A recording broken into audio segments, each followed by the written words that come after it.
कळलावी जीस अग्निशिखा या वनस्पतीस सिल्लोड येथील यशवंतराव कला महाविद्यालयांच्या वनस्पतीशास्त्र विभागाची भेट।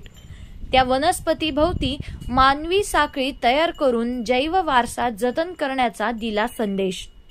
ही बातमी आहे सिल्लोड प्रतिनिधी संजय दांडगे यांच्याकडून। सिल्लोड तालुक्यातील 8 दिवसांपूर्वी चांदापूर गावाजवळ पर्यावरण संवर्धक डॉक्टर संतोष पाटील यांनी नोंद केलेल्या IUCNच्या रेड लिस्टमध्ये जागतिक स्तरावर संकटग्रस्त म्हणून जाहीर झालेल्या अत्यंत दुर्मिळ औषधोपयोगी कॅन्सरवर जगभर ज्यावर संशोधन सुरू आहे अशा कळलावी जीस अग्निशिखा या वनस्पती वेलीस सिल्लोड येथील यशवंतराव चव्हाण कला वाणिज्य व विज्ञान महाविद्यालयाचे वनस्पतीशास्त्र MSc प्राध्यापक व विद्यार्थी यांनी अभ्यास भेट देऊन या वनस्पतीभोवती मानवी साखळी उभारून हा जैव वारसा जतन करण्याचा एक प्रकारे संदेश दिला आहे।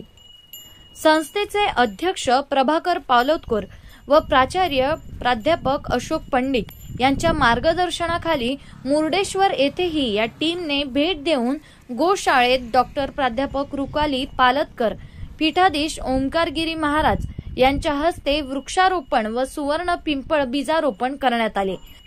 यावेळी संस्थेच्या संचालिका प्राध्यापक डॉक्टर रुपाली पालोदकर, प्राध्यापक डॉक्टर सुनीता जावळे सावदेकर, प्राध्यापक डॉक्टर जगदीश सावदेकर, प्राध्यापक डॉक्टर काकासाहेब बदर, वनरक्षक शमीन तडवी व विद्यार्थी-विद्यार्थिनी उपस्थित होत्या।